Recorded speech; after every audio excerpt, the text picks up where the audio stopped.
하나님의 말씀은 마태복음 16장 18절입니다. 같이 합독합니다. 또 내가 네게 이르노니 너는 베드로라. 내가 이 반석 위에 내 교회를 세우리니 음부의 권세가 이기지 못하리라 하면 주님께서 베드로에게 말씀하고 계십니다. 내가 네게 이르노니. 그래서 주가 누구인지 또 대상이 누구인지 분명히 말씀하고 있죠. 내가 네게 이른다. 예수님께서 베드로에게 일러 말씀하고 있는 내용이다라는 거죠. 그러면서 너는 베드로라 그렇게 말하고 있습니다. 너는 베드로. 베드로라고 하는 것은 뭡니까? 그의 이름을 바꾸어주는 거죠. 원래 그의 이름은 시몬이었습니다. 시몬인데 이제 너는 베드로다 그렇게 말씀을 하셨어요. 그러면 왜 예수님은 시몬을 이름을 바꾸어서 베드로 그렇게 말했을까요? 베드로라고 하는 것은 반석이라는 뜻입니다. 반석. 베드로가 반석이죠. 그래서 너의 이름은 이제부터 베드로다. 반석이다. 하죠. 그런데 이 베드로라고 말씀을 하셨는데 이어서 이렇게 말씀하십니다. 내가 이 반석 위에 내 교회를 세우리니 했죠. 이 반석 위에. 그러면 이 반석이 뭘까요? 이 반석. 조금 전에 너는 베드로라고 했잖아요. 베드로가 반석이다 말이죠. 그렇죠? 베드로는 이름 단어 자체가 반석이다 말이죠. 그리고 나서 이어서 내가 이 반석 위에. 그러면 이 반석은 뭐겠냐는 거죠. 조금 전에 베드로를 언급했으니까 너는 베드로라고 하고 이 반석 위에 내 교회를 세우겠다 했으니 이 반석은 베드로가 되는 거죠. 그렇죠? 문장 문맥상 자연스럽게 그렇게 된다는 거죠. 그런 말씀이 되는 거죠. 베드로 위에. 그러면 어떻게 됩니까? 예수님이 세우는 교회는 베드로 위에 세워진 거다 라고 이해하고 인식하는 데가 로마 가톨릭입니다. 본문 문장을 보면 그렇게 보이지 않죠. 틀림없죠. 그런데 예수님의 교회를 정말 한 개인 위에 그렇게 세웠겠는가 하는 거죠. 예수님의 교회는 예수님의 교회다 말이죠. 이 교회가 베드로의 교회는 아니다 말이죠. 교회론을 볼 때 교회가 뭐냐라고 할 때 그 교회는 예수님의 교회다 말이죠. 예수님이 주인이고 예수님이 세우신 교회고 그 나머지 다른 사람들은 이제 쓰임받는 그러한 도구들이다 말이죠. 그렇기 때문에 이것을 베드로다라고 그렇게 우리가 이해할 수 있겠는가 하는 거죠. 그래서 이 본문의 말씀은 우리가 심사숙고해서 잘 살펴봐야 되는 겁니다. 그래서 너는 베드로다라고 말씀한 이유가 뭐냐 말이죠. 너는 베드로다. 그러면 16절에 그랬죠. 주는 그리스도시요 살아계신 하나님의 아들이십니다. 그렇게 고백을 했기 때문에 너는 베드로다라고 말을 했겠느냐 하는 거죠. 왜 이름을 바꿔줬냐는 거죠. 예수님이 시몬의 이름을 베드로라고 한 이유가 뭐였겠냐 하는 거죠. 만일에 그가 이렇게 신앙 고백을 했기 때문에 베드로다라고 했다면 다른 사람들도 이름을 다 베드로라고 해야 되지 않겠냐는 거죠. 그렇죠? 그런데 예수님께서 시몬을 베드로라고 한 것이 이번이 처음이 아니라는 겁니다.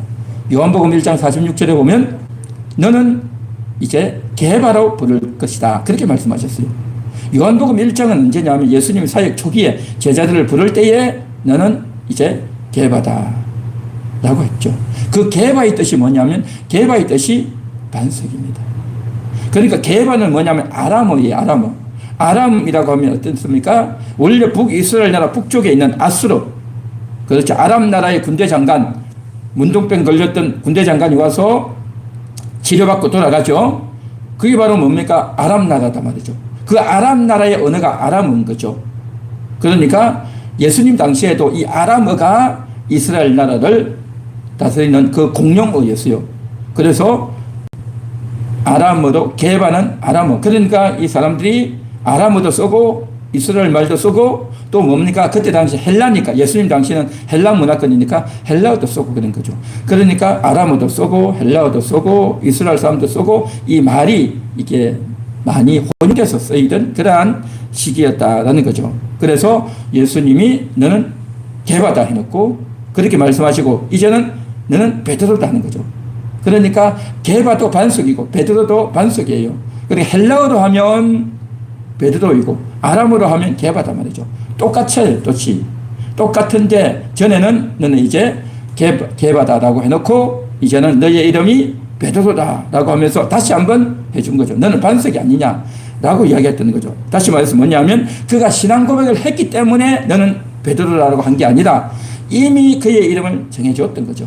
이미 정해줬고 이제 지금 베드로다라고 다시 한 번 더 그의 정체성을 이야기한 겁니다. 그러니까 이 베드로라고 하는 것은 그의 사명, 앞으로 사도로서 사명을 해야 되고 또 교회를 세우는 사명을 해야 되고 주님의 나라를 위해서 쓰임받아야 되기 때문에 주님께서 그에게 게바다라고 초기에 그렇게 말씀해 주셨고 그 말씀을 하고 사명을 주고 정체성을 심어주고 그에게 사명을 주고 난 이후에 그가 그 이름값에 부응되게 신앙 고백을 하게 됐다는 거죠.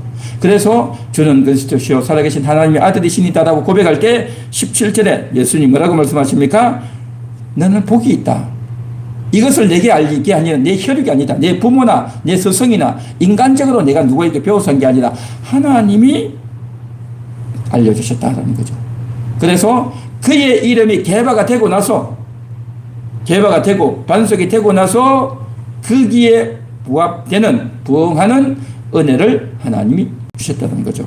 그러면서 이제 이 반석 위에 내 교회를 세우겠다라고 하는 것은 바로 뭡니까? 이 반석은 베드로죠. 그 베드로의 개인이 아니라 그가 그렇게 반석이 될 수 있었던 것은 그의 실력이 뛰어나서 그의 인격이 뛰어나서 그의 능력이 뛰어나서 그의 지혜가 뛰어나서 반석이 된 것이 아니고 주님이 이름을 바꿔주시고 하나님이 신앙 고백할 수 있도록 감동해 주시고 또 하나님께서 그에게 사명을 주시고 그러한 것들이 전부 합쳐져서 그가 신앙 고백을 하게 됐다는 거죠.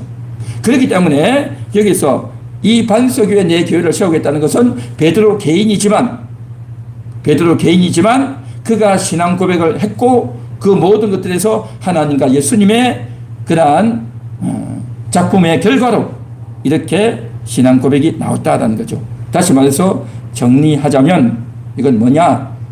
그냥 누구나 다 예수를 믿습니다. 주는 그리스도시요 살아계신 하나님의 아들이십니다. 라고 고백만 하면 아무나 그 위에 교회가 세워진다라는 의미가 아니고 이 말씀은 분명히 말했죠.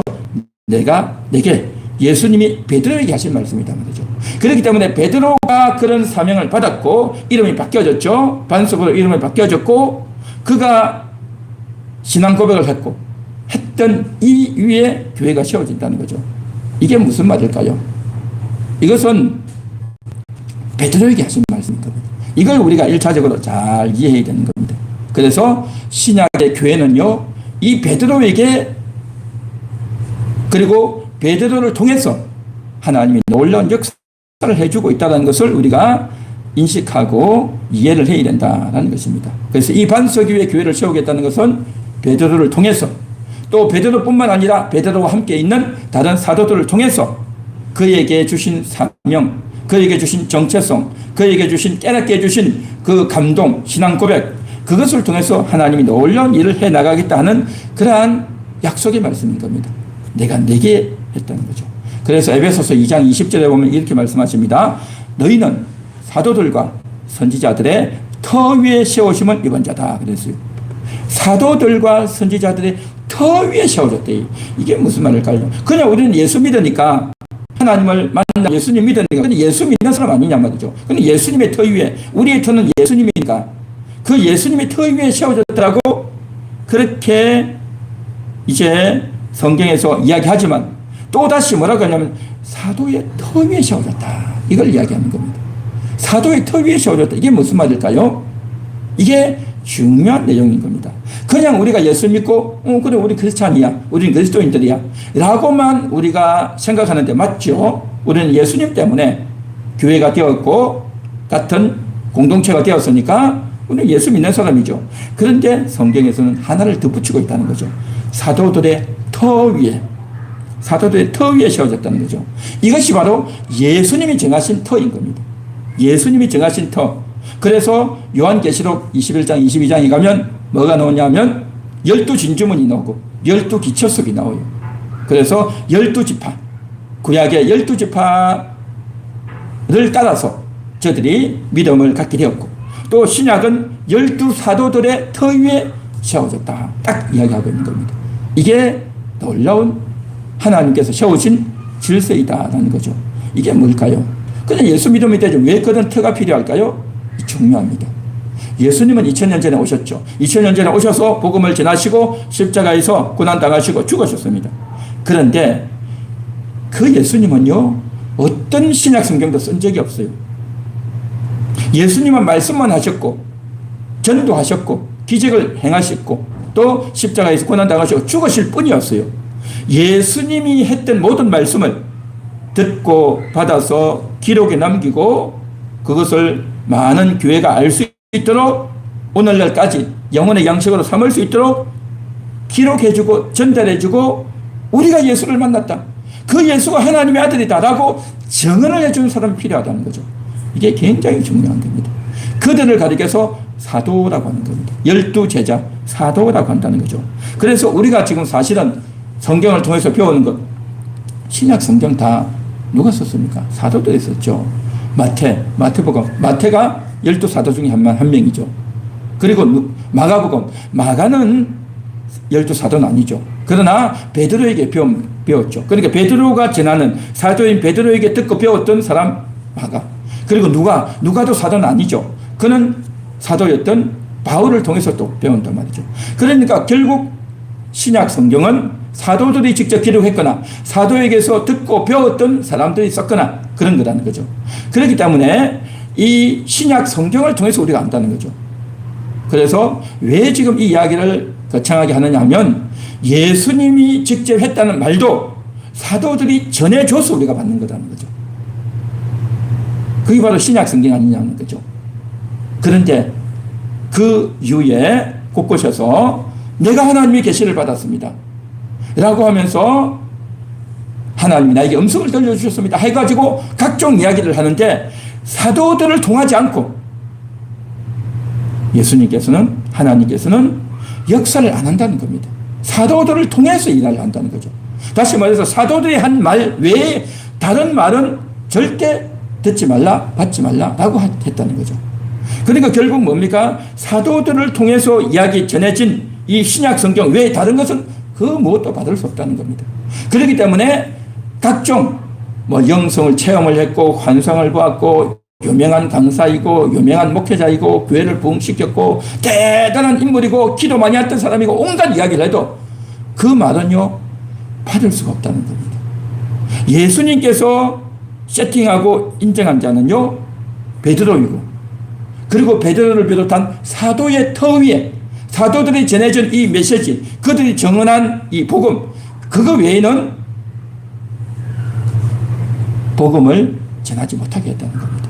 이거 중요한 겁니다. 그래서 사도의 터 위에가 너무 중요하다는 거죠. 그래서 결국 우리가 오늘 마태복음을 읽는 이것도 마태가 기록했잖아요. 마태가 기록했단 말이죠. 그러니까 저들이, 베드로를 비롯해서 이 사도들이 성경을 썼고, 저들이 예수님에게 듣고 배웠던 것들을 그대로 전해서 우리가 보고 받는다는 거죠. 그렇기 때문에 오늘 이 말씀을 통해서도 뭡니까? 마태복음 16장 18절, 넌 베드로다. 베드로에게 하신 말씀이죠. 이 반석 위에 그 반석인 베드로, 그리고 그 베드로가 신앙 고백했던 그 신앙 고백을 했으니, 그 신앙 고백하도록 하나님이 역사하셨고, 그 신앙 고백했으니 너희의 그 믿음과 교회 위에 이 터를 삼아서 교회를 세우겠다는 겁니다. 오늘날 우리도 신앙 고백하죠. 오늘도 우리도 주는 그리스도시요 살아계신 하나님이 아들입니다. 신앙 고백한단 말이죠. 그러면 우리도 신앙 고백했으니 우리 위에 교회가 세워질까요? 베드로에게도 그렇게 했으니까 우리도 우리 터 위에 교회가 세워질까요? 그렇지 않다는 겁니다. 그렇지 않다는 겁니다. 우리는 동일한 신앙 고백을 하지만 우리는 사도의 터 위에서 그 고백을 하는 겁니다. 사도의 터 위에서 고백하는 거고, 사도들이 전해준 그 성경을 따라서 예수를 믿고 신앙 고백했고, 그래서 그 터 위에서 우리가 건물이 되어져서, 벽돌 한 조각이 되어져서, 어떤 한 구성원이 되어서 우리가 작동되어지고 역할을 하고 또 건물과 건물들이 서로 연결되어지고 이어져 나가는 자들이다라는 거죠. 그렇기 때문에 오늘 16장 18절은 1차적으로 베드로에게 사도들에게 해당하는 말씀이고 우리는 동일한 신앙 고백을 하지만 이것을 우리에게 그대로 적용하면 안 되고 우리는 신앙 고백을 하지만 우리 위에 교회가 세워지는 건 아니다는 거죠. 예수님이 모든 교회의 기초입니다. 모든 터는 예수님이고 그 터 위에 딱 세워주는 것은 사도들밖에 없다. 다른 어떤 인물도 없다. 그것이 바로 신약 성경이다. 그 신약 성경을 통해서 우리가 복음을 듣고 하나님의 뜻을 알아서 요 안에서만 해야 되는 겁니다.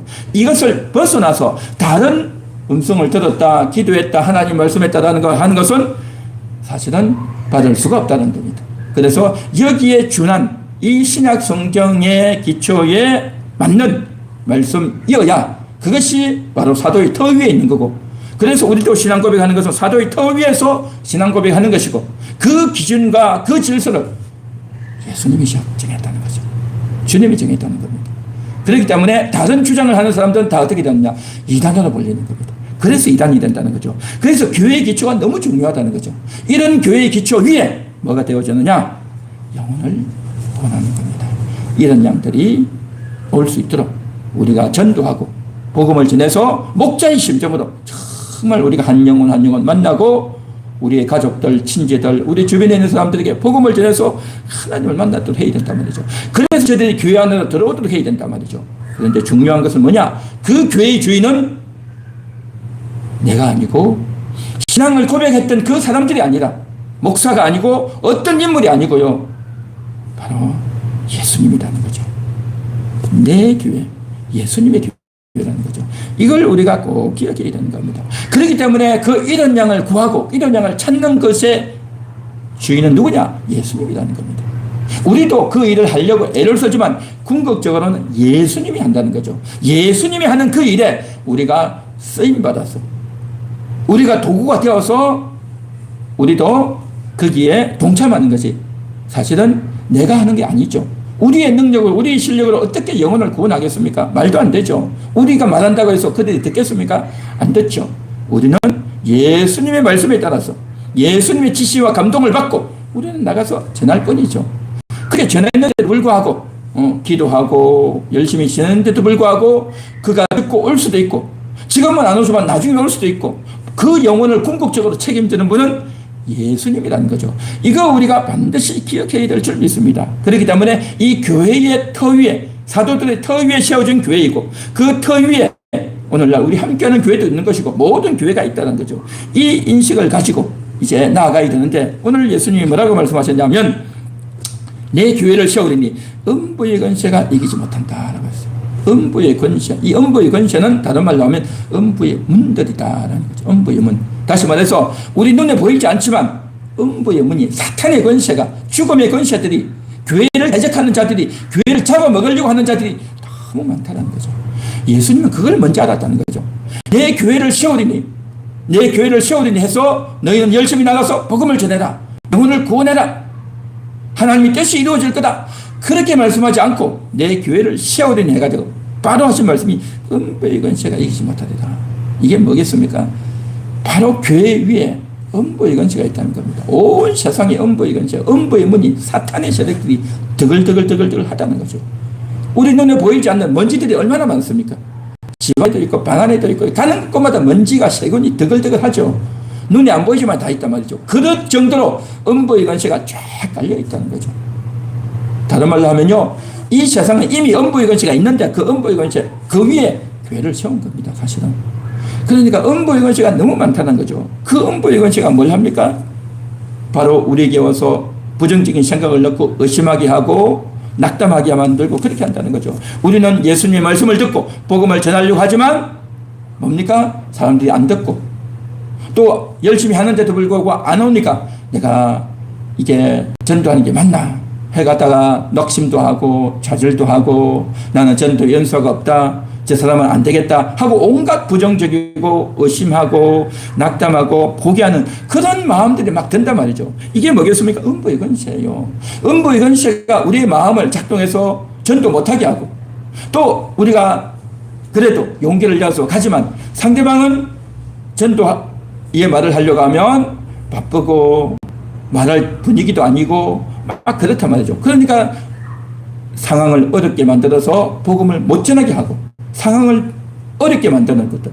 또 복음을 간신히 전했다 할지라도 상대방이 이제 부정적인 생각을 하고 시큰둥한 반응을 하게끔 하는 이 온갖 뭡니까? 복음이 전해지지 못하도록 전해져도 못 믿게끔 역사하고 작동하는 음부의 권세가 다 있다는 거죠. 그런 것들을 예수님이 미리 다 알려주셨다는 거죠. 그럼에도 불구하고 우리가 거기에 대해서 낙담하고 포기하는 것이 아니라 다시 달려가는 겁니다.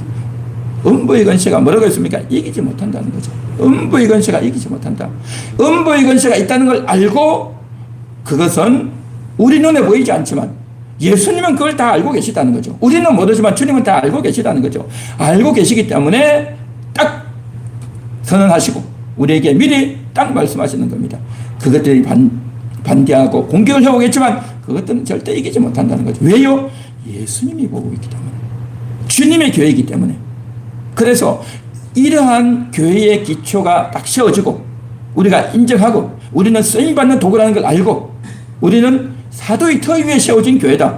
이 모든 것들의 주인은 예수님의 교회다. 예수님의 주인이다. 예수님이 우리에게 전도할 필요성과 전도의 용기와 전도의 지휘와 또 전도의 권세를 주셨다. 그럼에도 우리는 달려간다. 내 능력이 아니다. 내 실력이 아니다. 예수님의 명령으로 성령의 권능으로 간다. 라는 마음으로 우리가 오늘도 달려가야 될 줄 믿습니다. 이러한 교회. 그래서 그 영혼들을 사랑으로 대하고 복음을 전해서 결국 그가 고백할 수 있도록 주는 그리스도시요 살아계신 하나님의 아들이십니다. 고백할 수 있도록 우리가 전도하고 양육해서 그렇게 신앙 고백하도록 해 나가야 되는 것이 바로 교회의 사명인 거죠. 이런 양을 구원하고 또 그들이 하나님을 만날 수 있도록 해주는 것이 우리의 교회의 일이라는 거죠. 이게 바로 사도의 터 위에 세워주는 교회. 그래서 저도 사도의 터 위에, 여러분도 사도의 터 위에, 모든 신약시대 성도들은요, 목회자도 성도도 남자도 여자도 다 사도의 터 위에 세워졌다라는 것을 우리가 오늘 인식하면서 우리가 오늘 이 말씀을 붙들고 주님의 교회입니다. 주님의 교회가 굳건하게 터 위에 세워지고 또 신앙 고백을 하고 또한 음부의 권세를 이겨내는 음부의 권세를 이기는 부수는 그러한 능력의 사람이 될 수 있도록 오늘도 기도하고 달려나가야 될 줄로 믿습니다.